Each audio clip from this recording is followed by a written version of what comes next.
Good afternoon, everyone.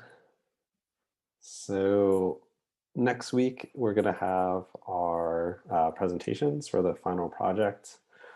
So there's going to be a presentation order. So these are entirely generated from a random number generator. So I didn't really have a say in this. So this is going to be the presentation order for next week. And the slides will be, to kind of make it fair for everyone, the slides will be due for everyone before class begins on Monday. So do keep that in mind. Does anyone have any questions about the project so far? I wanted to ask when the final report is due. Yeah, so it'll be due Friday of finals week. So basically like the last day. So you guys have all the way until then to turn in the report. And I believe that's the Friday after next Friday. So it's like 2 weeks and a couple days. Is that the 19th? Okay, wait, hang on. Let me make sure so that I don't say the wrong date. Yes, the 19th. That is correct.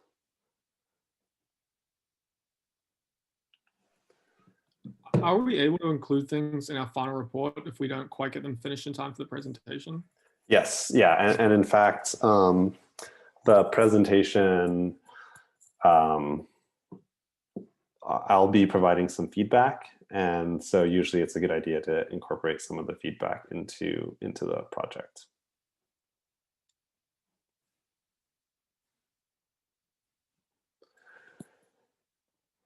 Anything else?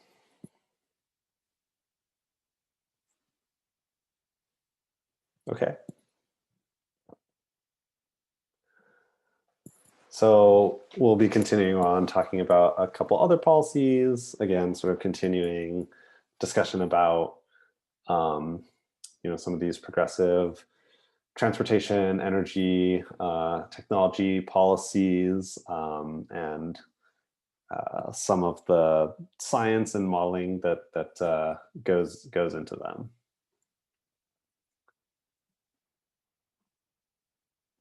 Okay. So the first one we'll be talking about today is the zero emissions vehicle mandates. So this is a regulation in California that requires automakers to produce zero emission vehicles. Just as sort of background context, California is the US's largest market for cars and light duty trucks. We've got about 25 million registered vehicles. You've got 800 million miles driven per day and 30 million gallons of gasoline consumed per day. So that's a fairly substantial proportion of sort of transportation demand in the country. I'll get to this in a little bit, but the Zav mandate is originally not meant for climate change goals, and in fact, some may argue that even now, it's more sort of just this technology push.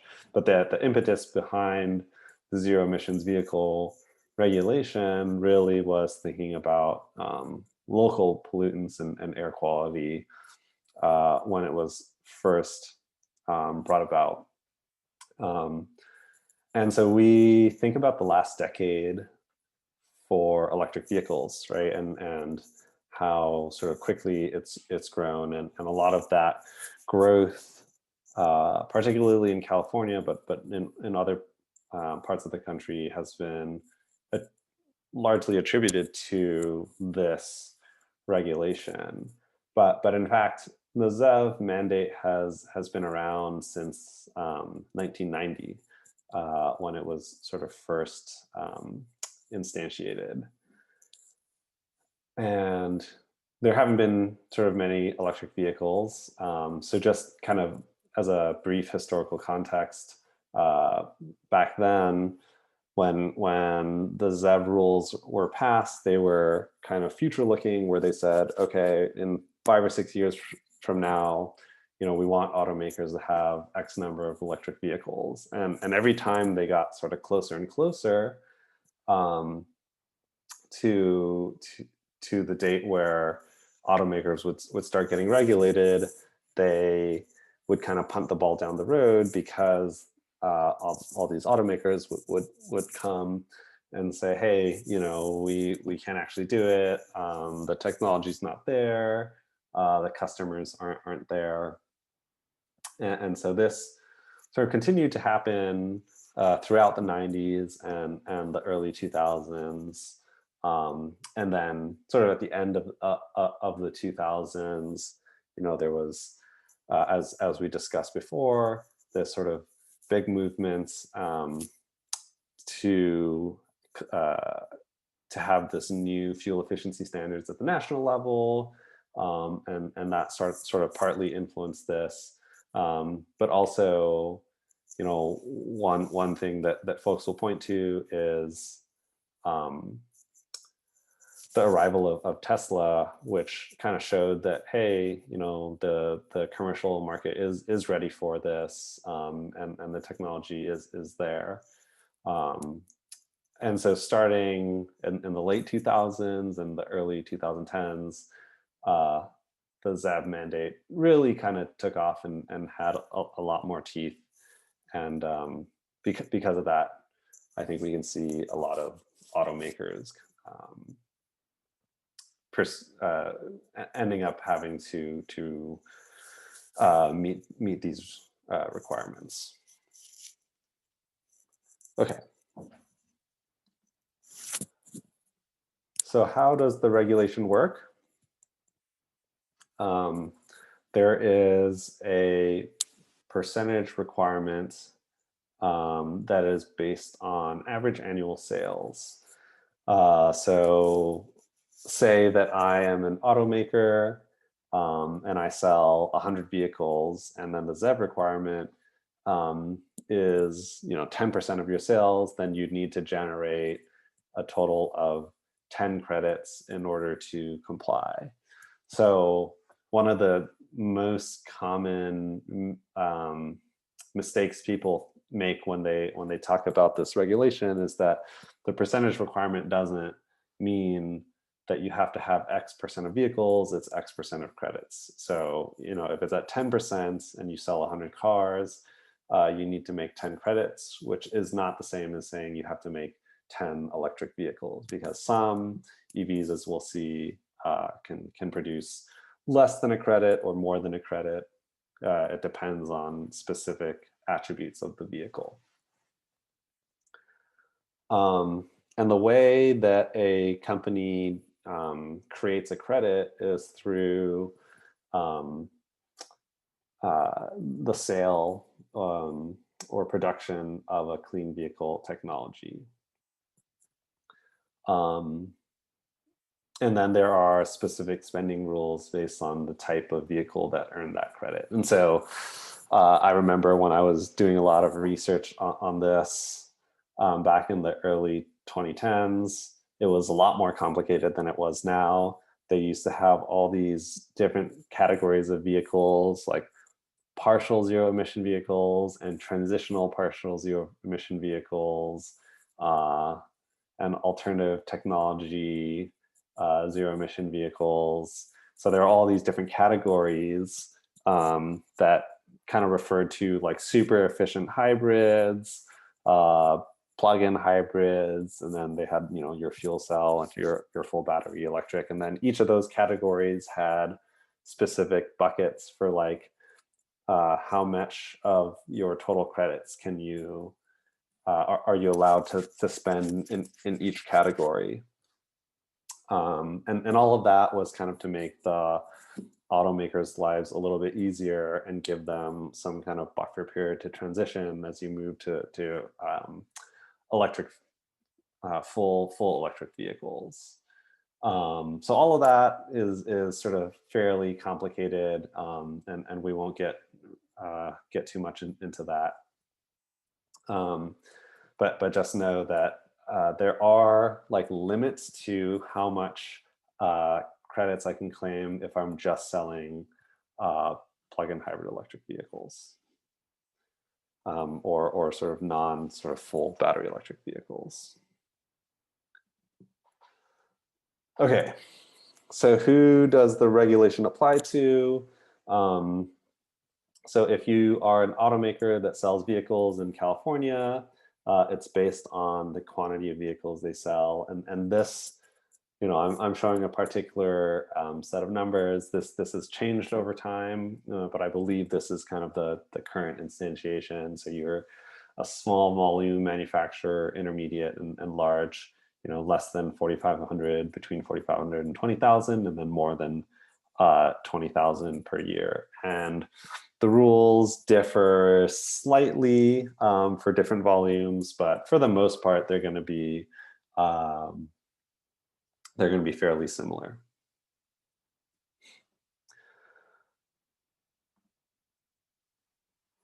So the Zav requirements, these are the total Zav credit percentages. In 2018, 4.5%, 7% in 2019, and then I guess this year we're supposed to have 12% credits. Sales by automakers have to be electric. And so roughly speaking, the market in California is anywhere between 1.5 million to 2 million vehicles per year, kind of depending if you're on a up year or down year in terms of vehicle sales. And so that 12% is going to translate to a pretty substantial number of electric vehicles. But one of the sort of nice things or interesting things is in the last couple years, most automakers have actually been exceeding the Zav requirements, and electric vehicles have been selling better than sort of expected under the Zav requirement, or better than expected under the Zav requirement, which means that they end up banking some number of credits, which you can then use later on, or you can trade them to other companies. And maybe I'll sort of quickly mention that that whole credit market has been a fairly interesting dynamic.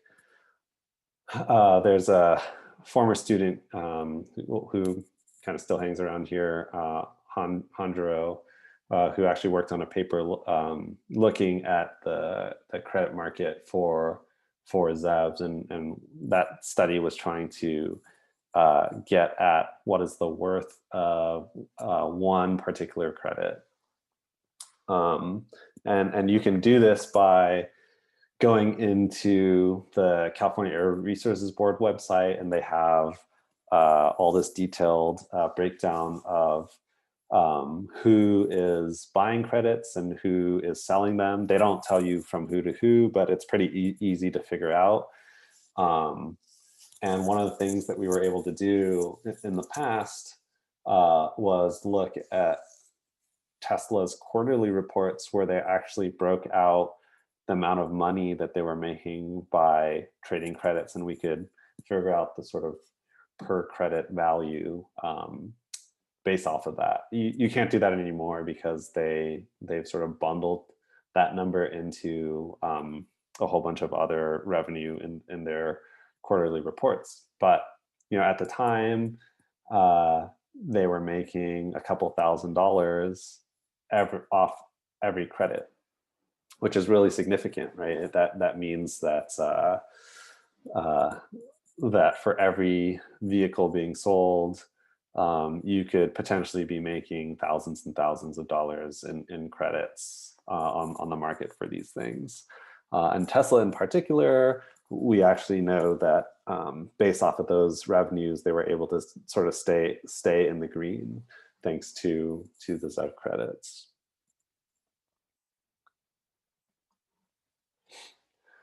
So the way that the credits were awarded, this is the old way that it was done. This is kind of this weird stepwise credit function. And so if you produce an electric vehicle between 0 and 50 mile range, then you get 1 credit, and then upwards once you hit 50 miles to 2 credits, and sort of so on and so forth. And if you made a 300-mile electric vehicle, then you could be awarded up to 9 credits. And so if we go back to what I was saying before, Tesla selling a Model S back when the structure of the regulation of the credits looked like this. If you are selling a credit for, let's say about $3,000 at the time, that means that every Model S that you sell is making you on the order of $20,000 to $30,000, right? So that is a substantial portion of the cost that you can end up making by selling these credits. Yeah, and I think a lot of folks think that was one of the big things that helped keep Tesla afloat during that sort of earlier time period, the value of these credits. Before I move on, I should also mention that this sort of stepwise incremental value is something that we see in other policies as well, particularly having to do with incentives or taxes, right? You have sudden cutoff points. And in the economic literature, people have kind of studied this, and one of the things that you find is that, from the perspective of an automaker, I don't really see a big benefit in, at least for generating ZEV credits, to producing, a 250-mile range vehicle as opposed to like a 200-mile vehicle, because you're not getting anything more out of this. And so when this credit calculation was around, you ended up seeing lots of vehicles that would basically get right up to the cutoff, or slightly above, and not very many vehicles sort of in the flat portions, because the credit award didn't incentivize that. So the structure of this policy ends up having a pretty big influence on the design choices of the vehicles.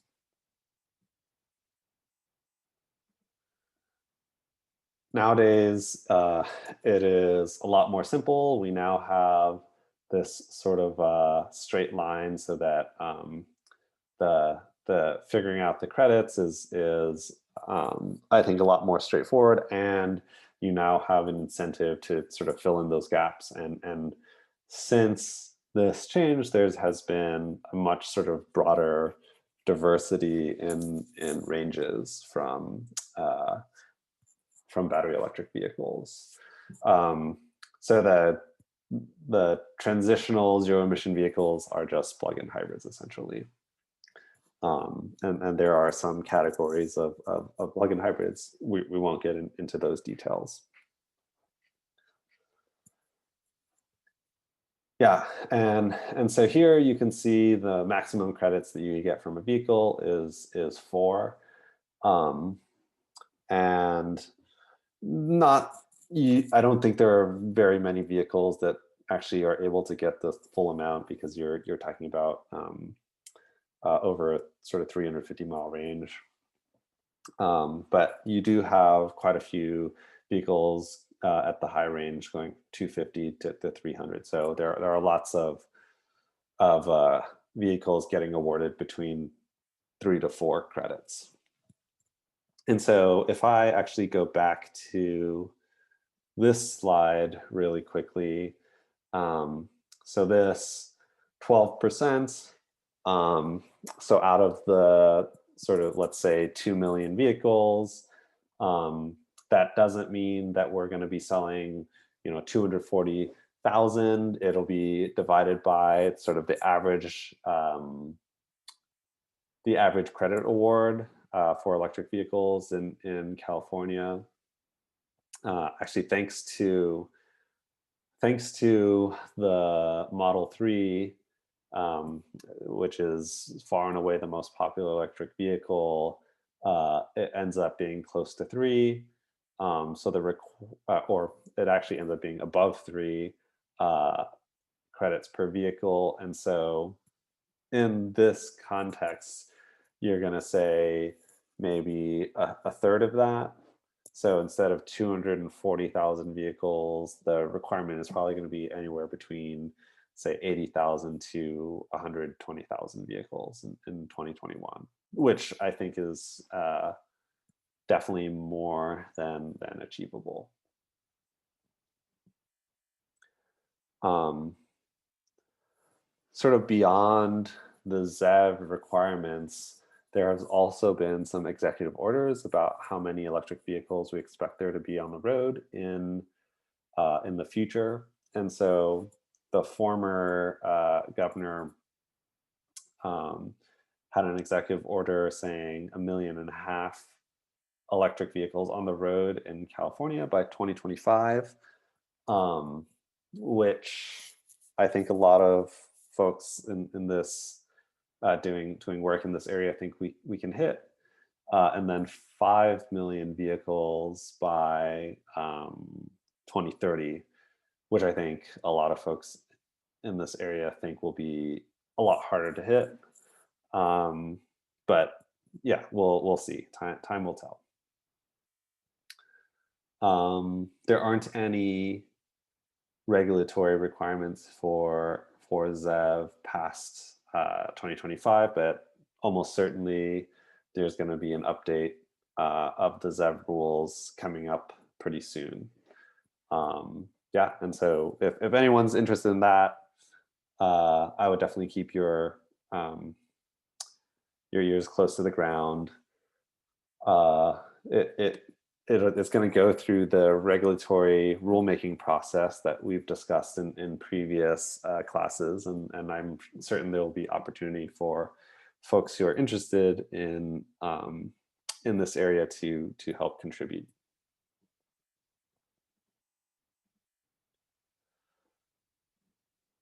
Okay. Some more complex details.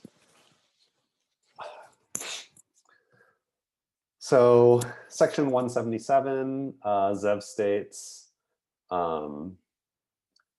so as I think I talked about this before, but as a quick refresher,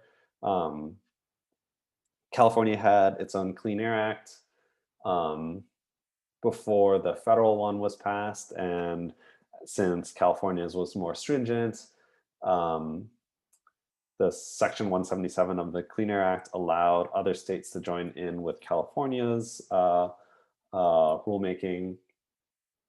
And so those states that ended up joining included New York, New Jersey, Maine, Maryland, Connecticut, Vermont, Oregon, Rhode Island, and Massachusetts. There's actually not all the 177 states. It's a little bit more complicated. They were also given the option to join specifically with the ZEV requirements. And these are the states that ended up joining.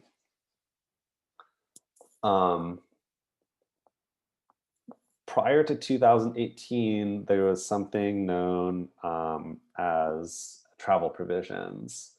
And so this is where manufacturers don't have a pure Zav requirement in each of the states, as long as they meet the sort of California requirements in aggregate. So what that means is I can sell an extra number of vehicles in California and then count them as vehicles being sold in some of these other states.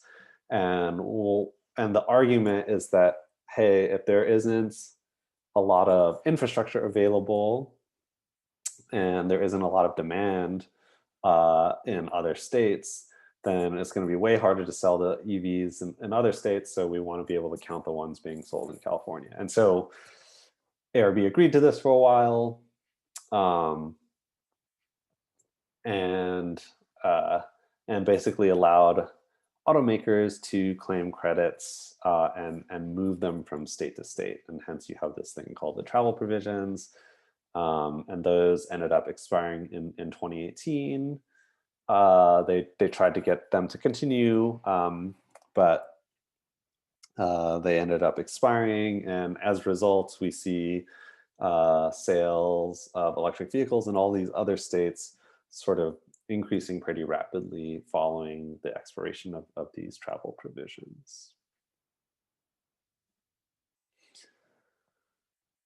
Okay.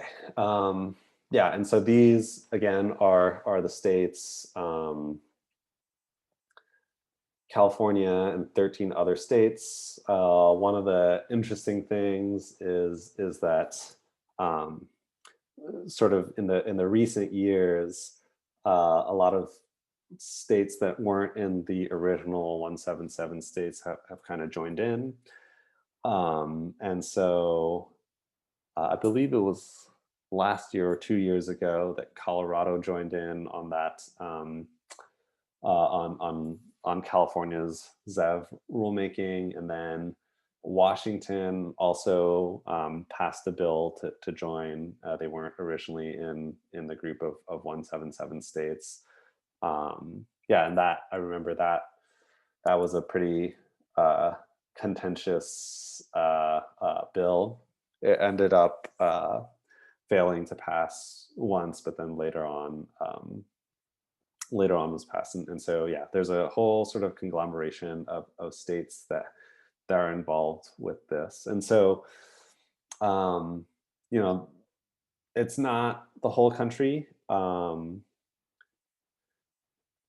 but the volume of vehicles in these states, you'll notice that these are some of the more populated states in the country, you know, besides like Texas and Florida. But these states together account for over 35% of vehicle sales in the country. And so, you know, at that sort of volume, you are already sort of forcing automakers to make decisions about how much they're going to support an electric drivetrain. And I think we've seen especially in the last like year or two, a lot of automakers are making more and more sort of commitments to build these electric vehicles and propagate them. Yeah, and so the sort of signal that the ZEV rule provides to producers is I think a sort of fairly strong one. Yeah, and I can say kind of right now there are a lot of rumblings about a potential ZEV mandate at the national level, especially with the new administration. And with the EPA, I think folks are exploring whether or not that's something that would be sort of possible to pass at the federal level. Yeah, and so there's a lot of exciting movement on this these days. I'm sure that some of you may end up getting involved in that in the future. Okay, credit use, I've already talked about this. You can bank them, you can sell them. Okay, so we talked a little bit about that study of figuring how much they're worth. There's also a sort of hard ceiling, right, which gets to compliance. The penalty of non-compliance is based on the health and safety code. And that's because this stretches back to this whole thing about air pollutants. And so that's how they kind of justify penalizing against non-compliance. So it's $5,000 per vehicle not produced. And the way that that's translated, even though we're sort of in a credit market, is that they assume that the lowest amount of credit that can be earned by a pure ZEV is 1 credit. So they say 1 credit per vehicle, therefore you get a $5,000 penalty per credit not produced. So, you know, if we go back to that example, 100 vehicles, 10%. If you don't make any electric vehicles, then you'll end up having to pay 10 times $5,000, so $50,000 for non-compliance. Yeah, it's a fairly steep penalty, but these days, most everyone is in compliance, producing electric vehicles or sort of buying credits from other producers. You can imagine that like a company like Tesla ends up having a huge excess. They don't actually need to really keep any credits for themselves because all the vehicles they make are electric, so they can go out and just sell all the credits that they make to other automakers.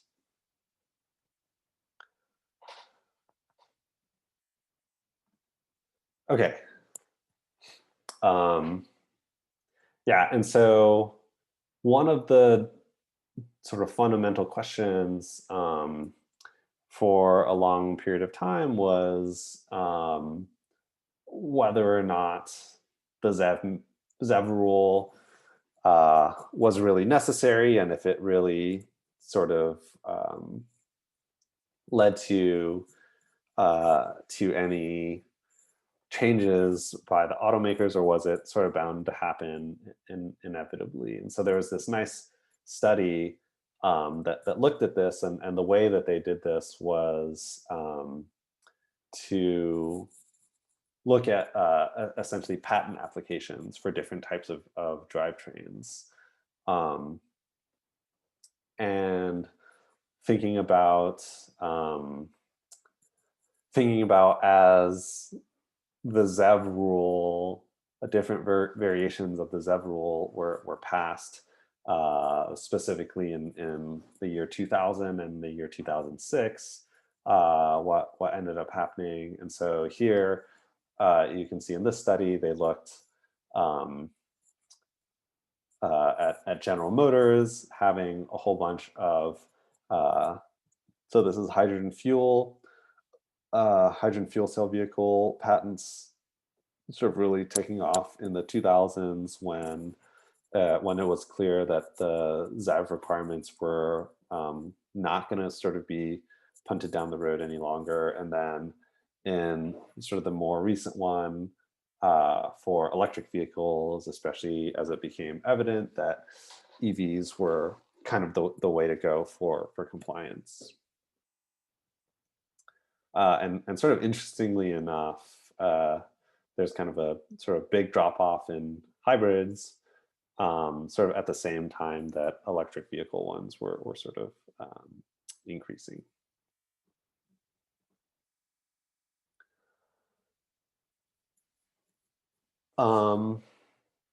Yeah, and so another study about ZEV, and actually I'll kind of also quickly mention that there have not been, and this is somewhat surprising to me, a huge amount of like academic studies thinking about the impact and influence of the zero emissions vehicle rule. There's actually been a lot more on CAFE standards, and I'm actually not sure why that's the case.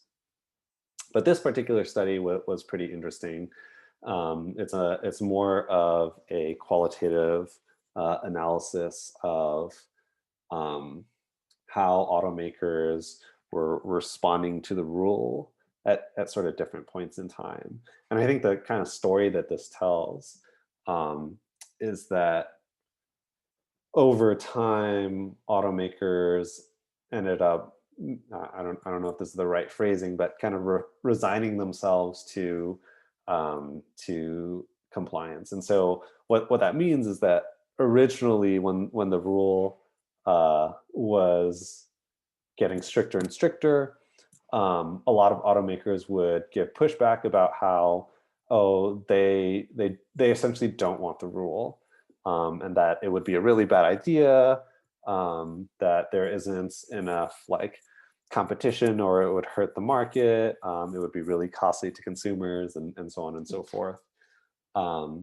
And over time, a lot of those types of comments evolved more into, okay, if you're going to do the rule, then you should think about this, or you should think about these particular things about the technology. And so they became a lot less, hey, we don't want the rule, as opposed to, hey, we think you should maybe structure the rule or certain parts of the rule in these ways.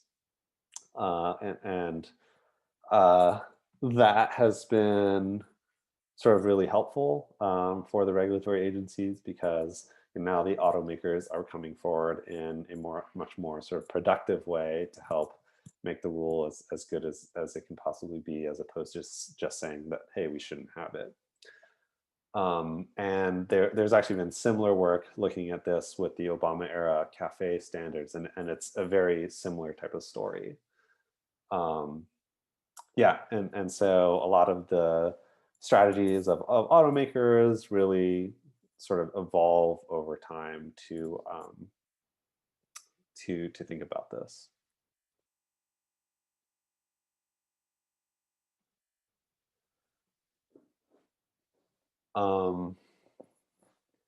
So measuring the emissions benefit of zero emission vehicles. This is another study that has looked at, hey, as a result of ZEV, like what are the emissions impacts? Again, this is one of the areas which I find sort of surprisingly lacking. A lot of the emission benefits of new vehicle technologies are usually focused around the CAFE standards. It is, yeah, sort of understandably, it is harder to get at these numbers, because we're thinking about these upstream emissions, so if you want to say emissions from electric vehicles, you have to figure out what's happening on the electricity grid. But this gives a sort of high level overview of the reductions when you have sort of a baseline versus a ZEV requirement in some state, a medium ZEV requirement in the ZEV states, and then a high sort of ZEV requirement. And what you end up seeing is that yeah, the numbers are fairly similar, and the sort of percentage reduction, right, you're getting from 29% to 32%. It is indicative of how difficult this problem is, and that even through sort of electrification, you're still dealing with relatively small volumes of vehicles sort of at the beginning. That having been said, I do think that this study is probably a little bit older and outdated. I think that there's going to be newer works that have pointed out to sort of larger emission benefits, particularly because we are sort of now, we know that we're on track with ZEV and maybe exceeding it. There are lots of other sort of goals that may push electric vehicle adoption faster than it's already been growing. and considerations about how the electricity grid is getting cleaner are going to make these numbers look pretty sort of pessimistic. So I would take a lot of these older studies with maybe a grain of salt. Why is the trend line flattening out at 2030 in these graphs? Yeah, so I think the reason is because a lot of the emissions benefits end up sort of flattening out because you've transitioned fully to electric vehicles, and you're not getting sort of further benefit because the grid is, I think in this particular study, is relatively static. Okay, so by 2030, this is assuming that the market's going to be quite saturated with electric vehicles. Is that for new vehicles. Okay. And I believe it's also in conjunction with the fact that a lot of the gas cars are the fuel efficiencies are improving quite a lot.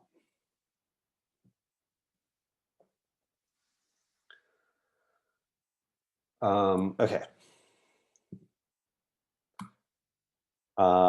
So that covers a lot of the modeling. And one thing that I also wanted to sort of quickly mention is that one of the nice things about being so connected with ARB is researchers at Davis have actually been able to help expand the program to other countries who are interested. And so China, a couple years ago, came over and we sort of organized this summit with the California Air Resources Board to get them to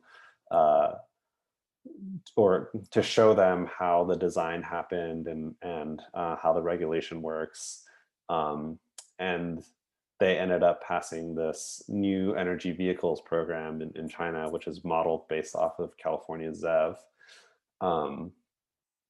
And yeah, they have some specifics about their program, which is different. And in fact, we kind of replicated this process with Korea as well, which passed their own sort of Zav regulation last year. Of course, they have their own sort of particular numbers and that sort of thing. But we, had a sort of summit with folks from their KOTI, which is the Korean, I think, Office of Transportation Institute, something like that, and they ended up again sort of replicating the Zav program. And so I think this speaks to one of the common criticisms of this, that hey, California does their own thing, but at the end of the day, it's not going to make much of a difference, and that's not true for a lot of reasons. The program itself extends beyond California to all those other states, but it also, will force automakers to make these technological shifts, and that's going to affect, I think, everyone eventually who's going to be buying cars. And this program can be sort of exported, and we've seen that happen in a couple different examples. And right now, actually, there's a lot of work thinking about a Zav program in India as well, and that's been actually something that's been sort of on the burner for a couple years now. But at some point, yeah, I would not be surprised to see something like this happening in India as well. Okay, so let's take a quick break here. We'll stop for 5 minutes. Yeah, we'll start again. And yeah, in the meantime, if anyone has any questions, happy to chat more.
All right, let's continue onwards.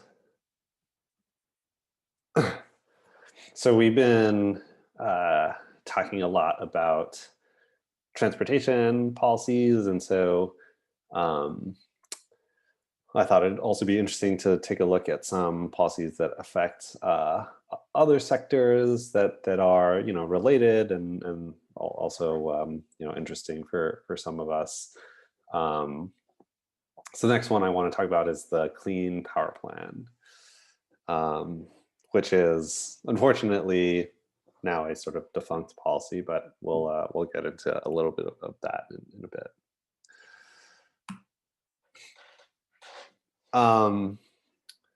So this was quite a big deal back when it was first proposed and ultimately passed under President Obama's administration by the EPA.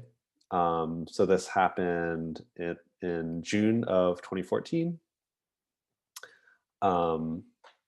and went through the whole sort of regulatory rulemaking process, and ultimately the final plan was published in the latter half of 2015. So we've talked a lot about these standards for transportation, and you can kind of similarly do an analogous type of standard to reduce carbon emissions from the electricity sector. And so this one specifically is supposed to reduce emissions by 30% by 2030 relative to 2005 levels. So a lot of the analysis in this particular rule sort of pointed out several ways in which this could happen. And so one is reducing emissions from coal plants, and whether or not that means having better technologies to make outputs cleaner, or if you end up straight up just retiring coal plants, a lot of that would end up needing to happen in order to achieve these sort of emission targets. Increasing renewable energy, obviously, as that proportion increases, your average grid emissions rates will decrease. And then improving energy efficiency and conservation efforts. Yeah, and that part I think was one of the sort of more controversial parts of the Clean Power Plan. They actually assumed that efficiency would end up reducing base load demand by 1% a year, which is really, really extreme considering that we've seen continuous growth in load demand over the last like 3 decades, almost without exception. So yeah, that played some role in being able to come up with these numbers, but I think a lot of the details about the Clean Power Plan were particularly interesting. Okay, hang on. There's a question here from Aditya. So will the Clean Power Plan come back in some form with the new administration? Yeah, I think so. I mean, so I will say that this is not necessarily my area of expertise, but certainly there's going to be, without a doubt, there's going to be a lot of movement from the Department of Energy and the EPA to help clean the grid. And whether that comes from different sort of regulatory processes or through a sort of renewed effort on the Clean Power Plan remains to be seen. So just for everyone else's context, the Clean Power Plan ended up getting shelved during the Trump administration. They just canceled it essentially. So it's not kind of in place anymore, unfortunately. And actually, what was I going to say? Oh yeah, so sort of as a total aside, yeah, I watched the new Secretary of Energy, who was confirmed just last week. She gave a sort of town hall meeting or greeting to the entire sort of Department of Energy this morning. And I don't know, I assume that was recorded, and if it was, I would definitely encourage you guys to go check it out, if or to see a summary of it, if nothing more than to see kind of like the really stark difference between the goals of this administration versus the goals of the last administration. I mean, it was really heartening to see that like the first thing that she talked about was like their biggest priority is essentially going to be climate change, and that, you know, even at a high level, that means a lot for everyone sort of working downstream, and the sort of prioritization of everything that the DOE will be doing. Yeah, and so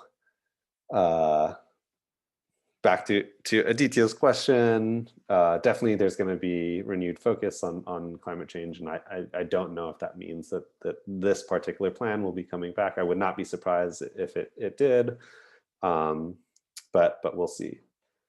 And in fact, if it does come back, I would expect it to be more stringent than this 30% reduction. It may be even higher.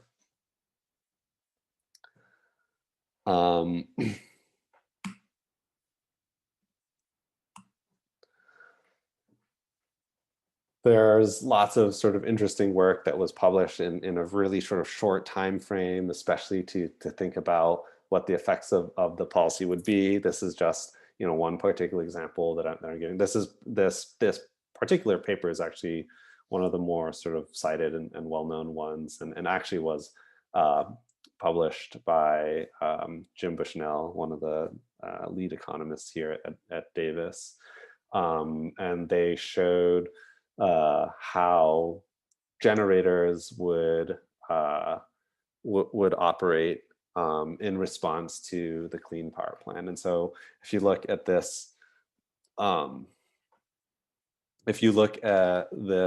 graph on the left, this is again a merit order dispatch curve, and it's showing for coal operation how that would change, and how gas operation would change if you were doing compliance with CPP in different ways. So one of the things that I should mention is that it's actually it is a difficult policy in practice to implement, because the way that it works is they regulate state by state, but electricity grids do not work on a state-by-state basis. There's lots of imports and exports, and the way that balancing areas and grids work does not translate to any sort of state domain. And so one of the things that they allowed for was that you could actually join in with a couple other states as a whole to meet requirements for your emission caps. And so the sort of basic idea was that let's just take a look at the red dots versus the gray pluses. If you go at it on your own as an individual state and try to meet the cap requirements, that's essentially going to raise the prices in your merit order curve, right? That's all the red dots. And if you do it together with a whole bunch of other states, that's these little gray pluses, and so that lowers the costs. Yeah, so it was a pretty interesting paper about the importance of cooperation in complying with CPP.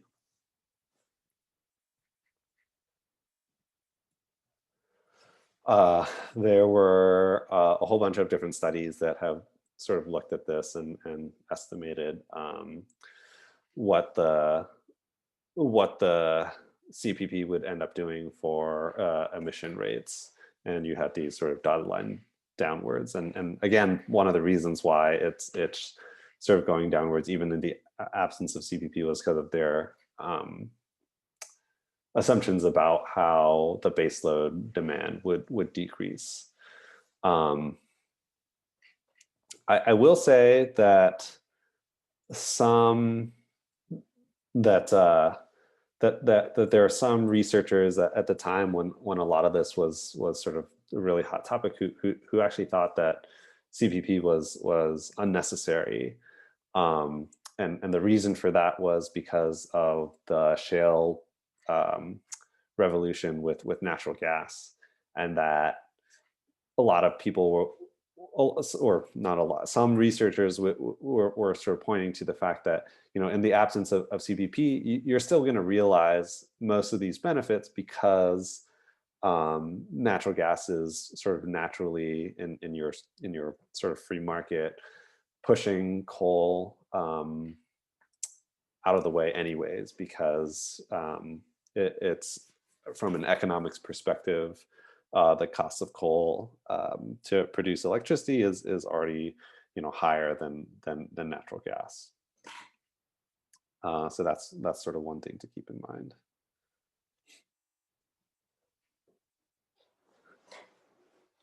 So here is an emissions breakdown by state. Oh, resolution is no good.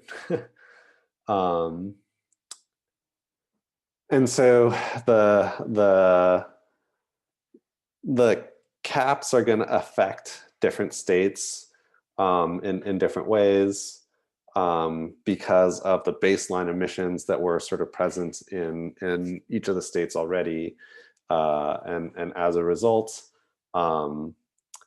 having CPP in place is going to have a pretty wide variation in the amount of emissions that would be happening, emissions reduction that would be happening in any particular state. And there's, you know, a whole bunch of sort of spatial analysis and modeling effort that goes into figuring out essentially what these decreases are going to look like.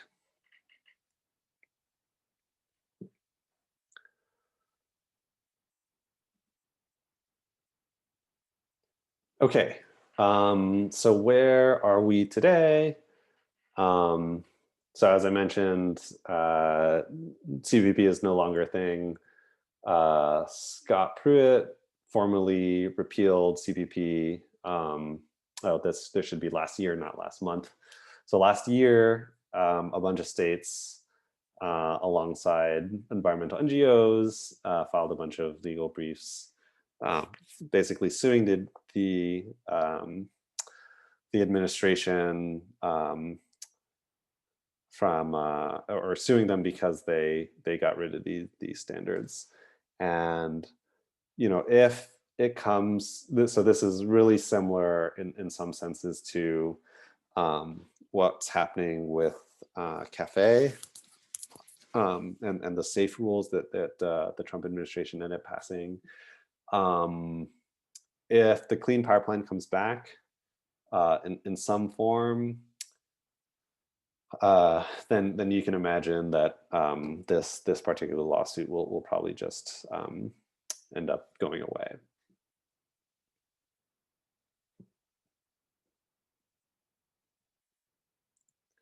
All right.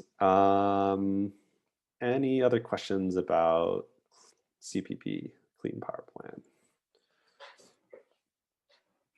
Or has anyone heard of anything going on with this?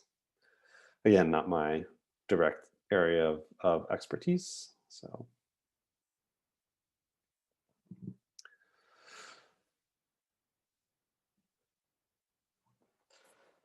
Okay, another, I think, really impactful type of regulation is the Renewable Portfolio Standards.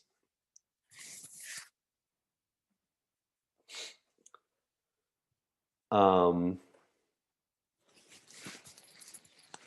particularly for transportation folk who may be less familiar, renewable portfolio standards, or RPS, also known as renewable electricity standards, are a type of regulatory mechanism that exists in many countries around the world and in many states in the US, that requires essentially an increased amount of production from renewable energy sources. And the way it works essentially is the sort of total electricity supply coming from your generators in a particular region must produce some fraction of electricity from renewables. And actually, I should clarify that. It's not only the electricity that's being produced, but the electricity that you're using. And so that way you can't just trade electricity across the border. You have to actually know that in some way that the total generation proportion has to meet some requirements from renewables. And so that comes from, wind, solar are your primary ones. And then biomass and geothermal are there, although probably a fairly small fraction is actually satisfied from those resources. And then the other one is that hydropower is typically not included, even though it is definitely a renewable resource.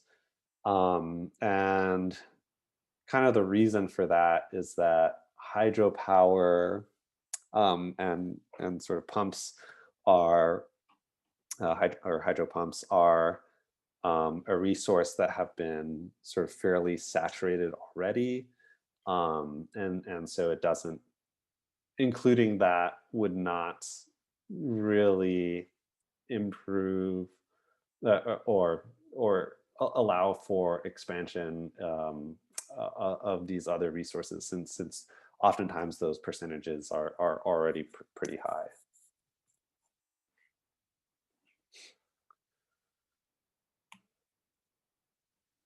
So let's talk a little bit about renewable portfolio standards in California. So this was actually one of the ones that's been around prior to AB 32. So if you remember AB 32, this grand plan to reduce emissions below 1990 levels, or 80% below 1990 levels by 2050, that particular bill led to a whole bunch of other mechanisms, things that we've been talking about, right?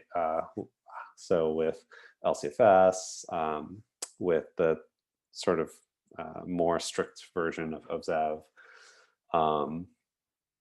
And so the very first instantiation of RPS happened even before that. And so 20% of electricity must be renewable by 2017. And then, so it's not to say that AB 32 didn't end up influencing this, right? So there were some acceleration of this. So in 2006, 20% renewable by 2010. So, going from 2017 to 2010, quite a bit faster. 33% of electricity must be renewable by 2020. So that happened at the beginning of the 2010s, and we've actually exceeded that pace, and so California is above 33% in terms of electricity renewable. So we are on pace with RPS, and actually because of that, SB 350 in 2015 set a goal, a longer term goal of half of all electricity must be renewable by 2030. And in fact, that number was increased because of our overcompliance with RPS. So 60% renewable by 2030 and completely carbon free by 2045. So fairly large transition, and also will lead to pretty big decreases in carbon emissions. But I think one of the big differences that that maybe you've noticed qualitatively is that, you know, there's a lot of discussion about how hard it is for us to get to, you know, like 100% electric vehicles by, you know, 2035, that sort of thing. But for electricity, there is conversation, but not as much on that sort of difficulty, and that's because in electricity, I think it's generally, I think most people agree that it's a fair bit easier to decarbonize the electricity sector than it is to do the transportation sector, and there are lots of reasons for that, but suffice it to say that with RPS, you know, we have really sort of consistently been able to meet those goals established by this rule, and as a result have been sort of increasing the stringency, and I don't know, I'm fairly confident that that we'll be able to meet the goals of this particular policy, which is not to say that it is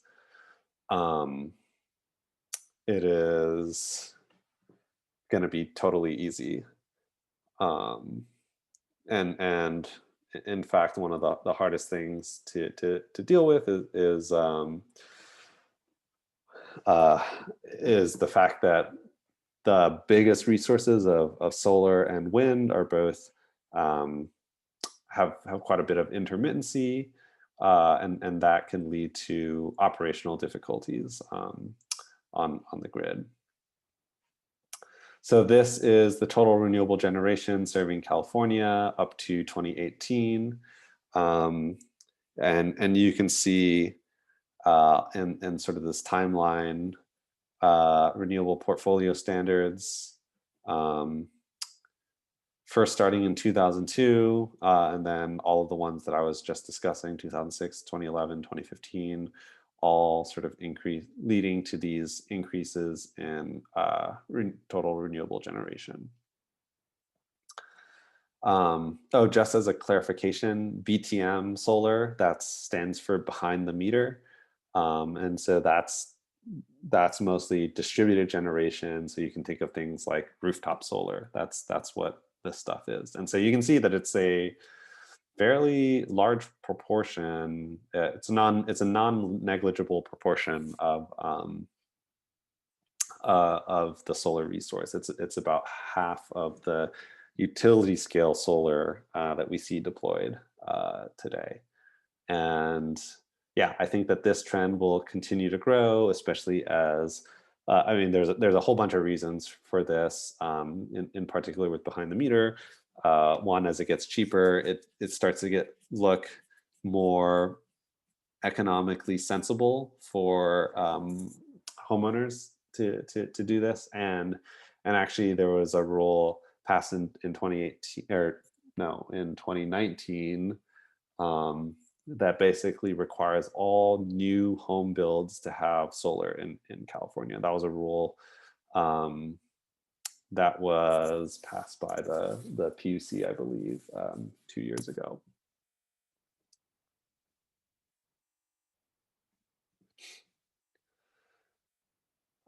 Yeah, so that particular regulation has led to a proliferation of a wide variety of renewable generation. This is a map of all the different technologies and the size of the installed capacity across California. There are lots of solar farms now and wind farms that total quite a large proportion of power. You know, even you know, you do have to note that these installed capacity numbers and these capacity numbers are installed capacity and not necessarily saying anything about the capacity factor. And so, you know, if you want to think about how much it actually produces, you're talking about anywhere between 20% to 40%, depending if you're on wind or solar. But you're talking now sort of on the gigawatt scale,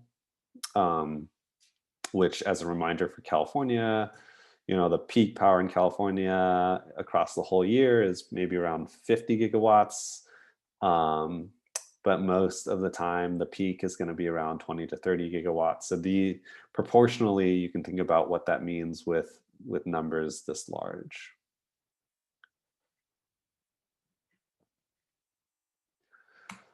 As I mentioned, California is definitely not the only state.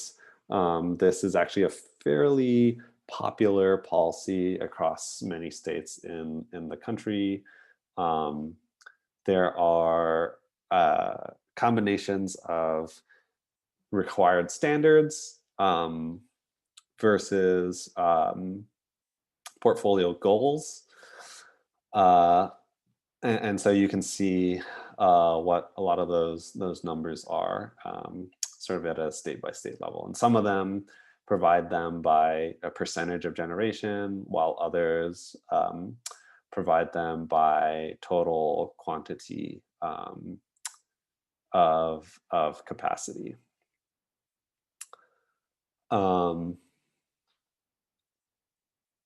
Yeah, so we'll note that Texas has this goal of 10,000 megawatts, so 10 gigawatts of renewable capacity.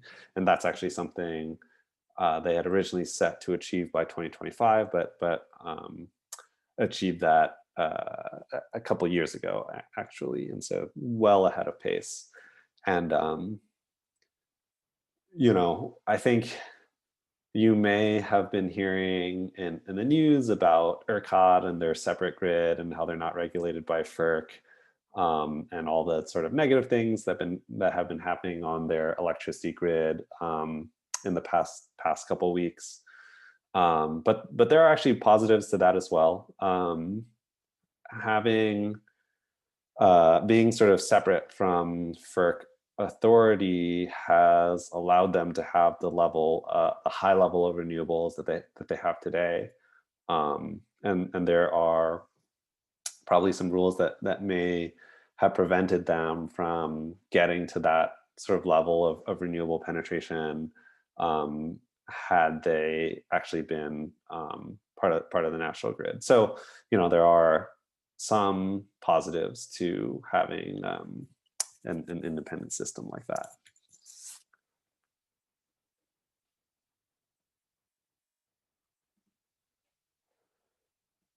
Okay, so talking about some modeling studies and thinking about what sorts of things that they can look at. So here, here's one where the authors essentially wanted to look at, hey, what is the effect of RPS and how much has that actually increased renewables, and how does that compare to states that don't have renewable portfolio standards? And so there are a whole bunch of metrics that you can imagine would be interesting to look at from a policy impact perspective. And so the first one would be maybe that's sort of most obvious is, okay, how much renewable energy is there actually being provided by states that have RPS standards versus states that don't? So you can see here in this sort of long dotted line, you know, as RPS, the number of RPS standards sort of increase, we start to see sort of this sort of divergence, and that growth is actually quite a bit steeper than in states without RPS. But one of the things to note is that you do still see an increase in sort of total renewable generation in some of these other states, which is interesting.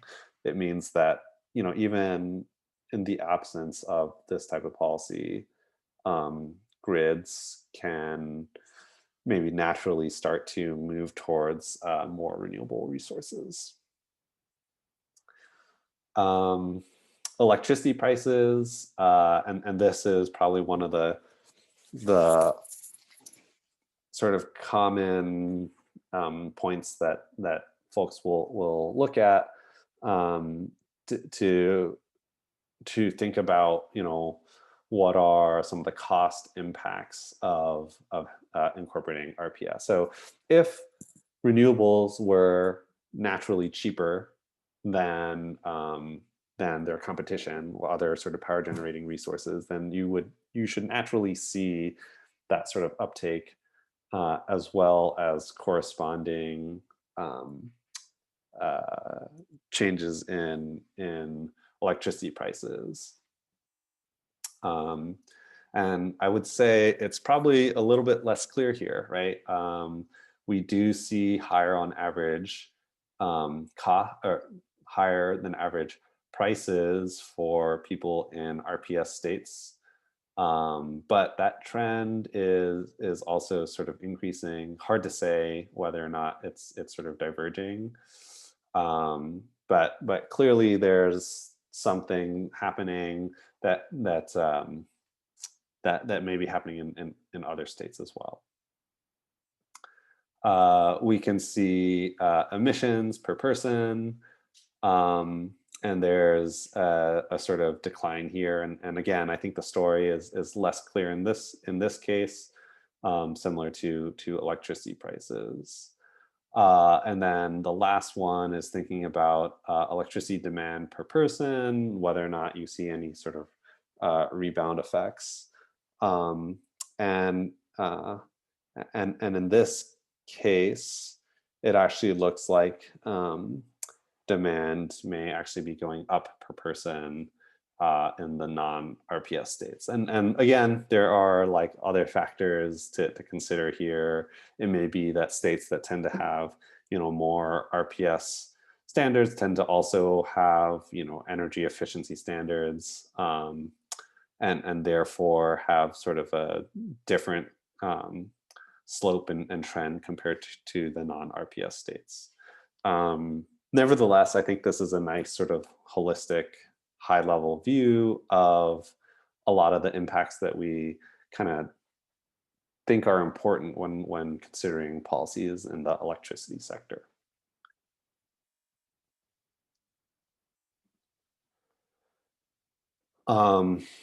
There's been other work that has looked at that have looked at the emissions impact.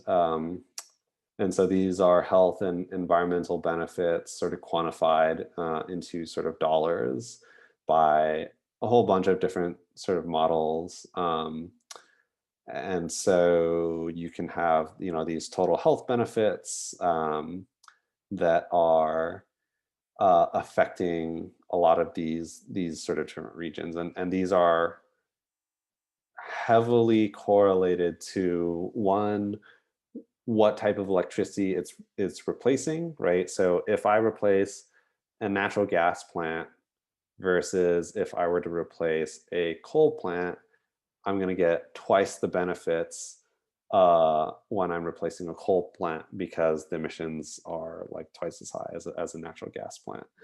And then the other thing that it's going to be really heavily correlated with is population density and population centers. And so that's why you can see the total health benefits, which are not per person, right? These are aggregate health benefits are going to be the largest in areas that have the sort of densest populations. So this is a sort of nice little example of another modeling example that shows some of these impacts. Okay, and then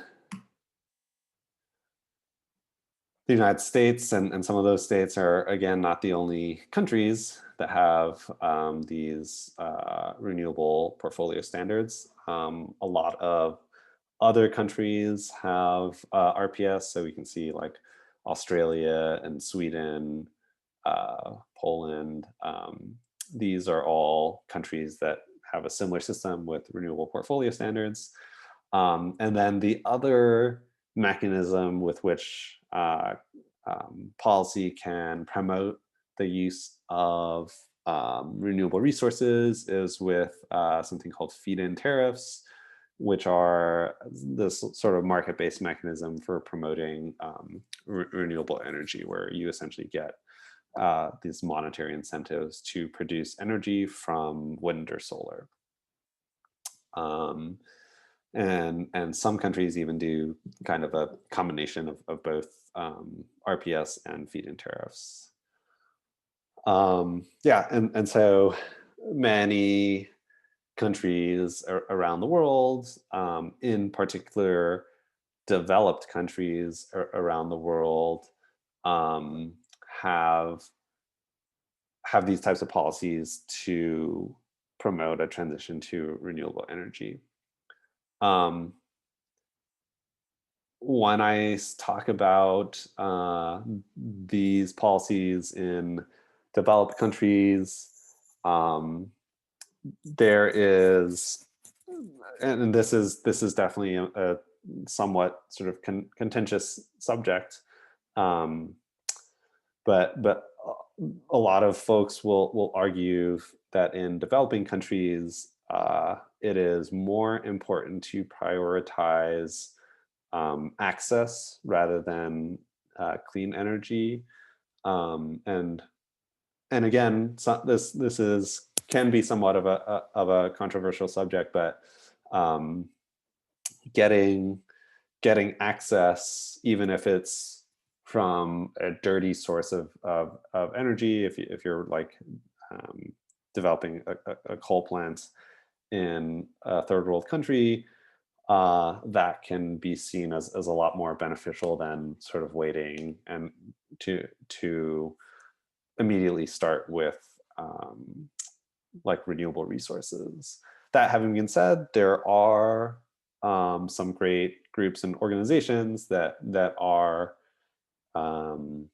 trying to essentially promote the use of renewable energy in sort of distributed ways that can be cheaper and affordable than setting up like a coal plant. And so there are lots of avenues for access to happen that may not or that may align with a lot of the renewable energy goals.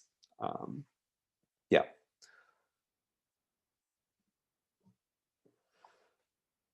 So challenges for renewable portfolio standards, procurement information gaps. So this is getting more and more difficult, especially as we have more sort of distributed resources. So thinking about how much of the generation you can actually measure, because things that are happening behind the meter are going to be a lot harder to sort of figure out, because it's all sort of net metered stuff, and so you can't really differentiate how much is getting produced versus the net of how much people are using. So that is one problem. So once you're getting to really high volumes of renewables, and we're sort of starting to reach lifetime of specific systems, thinking about the waste issues, how you can meet long-term contracts, particularly for fossil fuel services, where producers or generators have entered into long-term contracts that essentially have to get lapsed because you now need to produce electricity from renewable energy. And then probably one of the biggest ones is integration, intermittency, and curtailment. So there's a whole bunch of like operational issues that are going to happen on the grid, and how we're going to deal with that. You know, whether it's going to be with storage. Yeah, still remains to be seen. And then another challenge that I would say maybe is not necessarily unique to RPS, but the economics of how a grid works today won't work with a total renewable system, because like I said, in a dispatch, remember, you have a bunch of power generators and they all turn on, and you turn them on based off of their bids into the system, and then you pay everyone based off of the highest bid. This is maybe some of you guys are learning about this with the sort of Texas situation too. That maybe I'll just quickly mention that the prices are so high because the power plants at the end can charge whatever they want, so they bid in these like crazy prices, and then you end up getting like these $9 per kilowatt hour charges that ended up getting people to pay like thousands of dollars on their electricity bill. So this is like the converse of that, right? You have so much renewable electricity, all renewables essentially bid in at $0, because it's the marginal cost of production for these resources are free. And so once you get to 100% renewables, if everyone's bidding in at $0, then there is no payment on the margin. So you have no rate recovery. And so that system just doesn't work with 100% renewables. And so I don't know what the answer for that is, but it'll be interesting to see how that market will change in the future. Okay. So that actually about covers it for the electricity sector policies that I wanted to talk about today. So we're going to end again a little bit early. Yeah, and so as a reminder, again, for folks who join in late, the final presentations are going to be next week, and they'll be in this presentation order. I will make an announcement on Canvas as well, so that everyone can see. Yeah, and we'll end here today, and I'll stick around for a couple minutes in case anyone has any questions about anything.